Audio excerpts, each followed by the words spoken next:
Hello my beautiful souls! Welcome sa ating tarot reading sessions. Keep in mind, general reading po ito. Maring mag-resonate, maring hindi.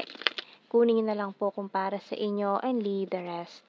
Maaring mag-shift energies or magkabaliktad ang sitwasyon. Kaya kayo na pong bahala kung saan kayo nakalugar sa reading natin. So, let's see.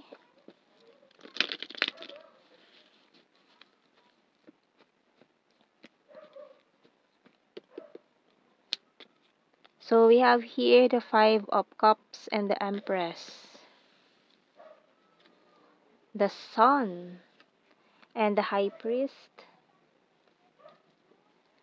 Five of Wands and the Ten of Cups, Ten of Pentacles and the Three of Wands. So, we have here 5, 5, and 10, 10. Okay, Three of Swords, bottom card. 5, 5, 10, 10, and 3, 3. Ayan. Mga double numbers, mirror numbers. So, tingnan natin muna anong message ng Archangel dito.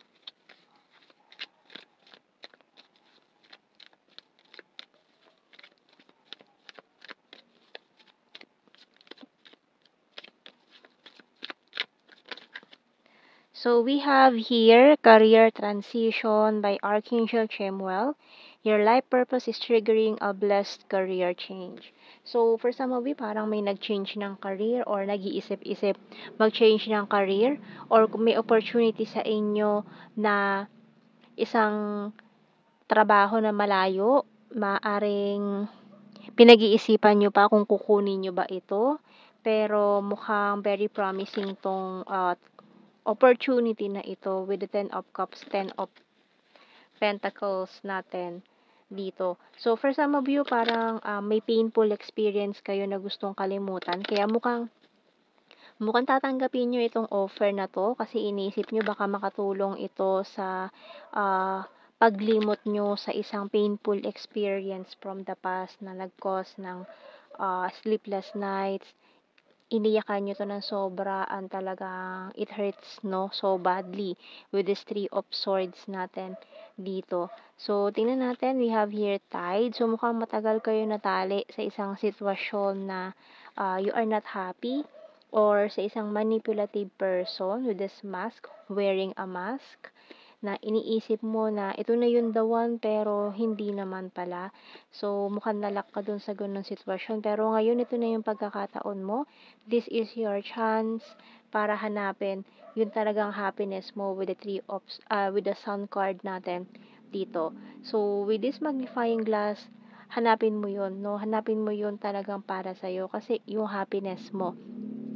Kasi matagal ka natali sa sitwasyon na you are not happy with this person na hindi nagpakatotoo sa'yo, hiding behind this mask, na nagpanggap marahil na soulmate mo or twin flame mo, pero hindi naman pala.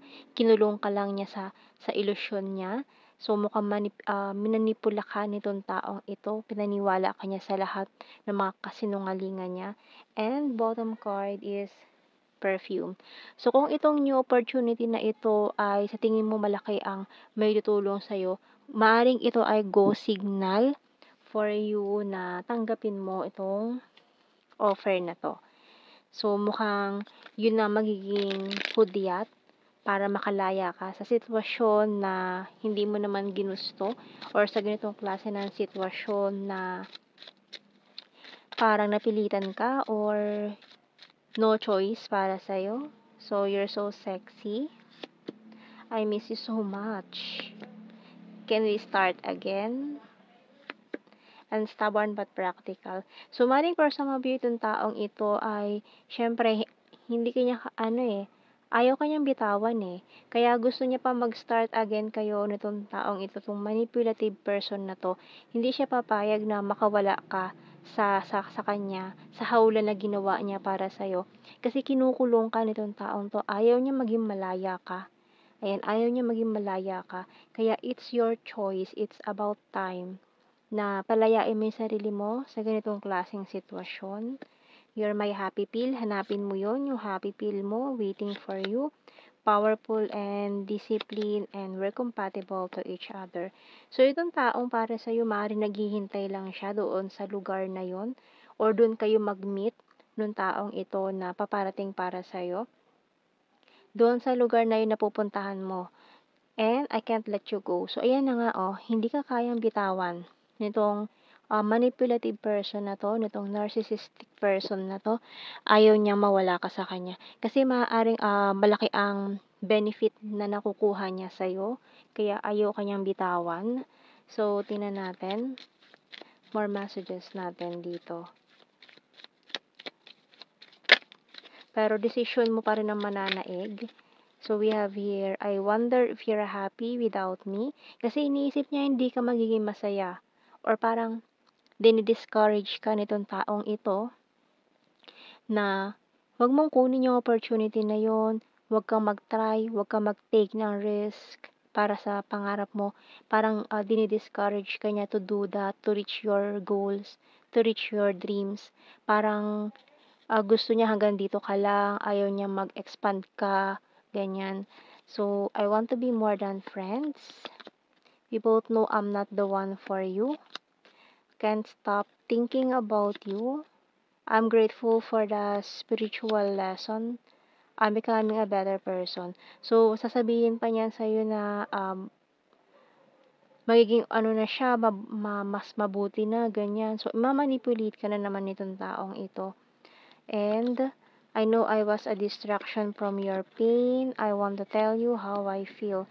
So, yung bottom card natin, sometimes I stay awake thinking about you. So, paulit-ulit lang yung cycle na yan. Kaya kailangan mo nang tapusin with this 10-10 energy natin dito.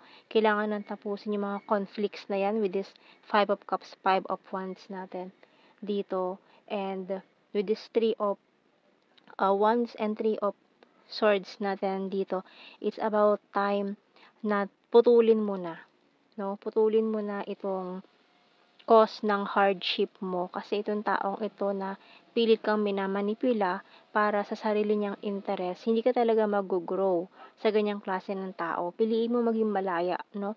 Hanapin mo yung para sa'yo. Look for your happiness, your happy pill, yung para sa'yo, yung buhay na gusto mo, pinapangarap mo. Kasi hindi ka magiging masaya sa ganyan na hinahayaan mo siya na gawin kung ano yung gusto niyang gawin. So, tingnan natin sa initials natin.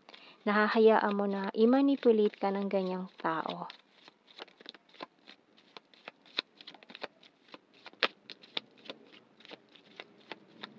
So, may mga specific signs tayo dyan ng Libra at saka Leo. May Taurus energy din.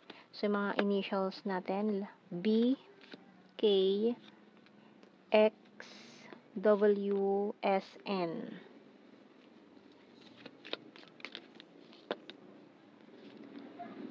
R, A, letter T, P, F, letter C, and E ang bottom card. So, let's see sa ating general signs and messages. So, we have here patience, please. So, kailangan ng mahabang pasensya at hindi instantly itong mga paparating na blessings for you. So, we also have here vulnerable.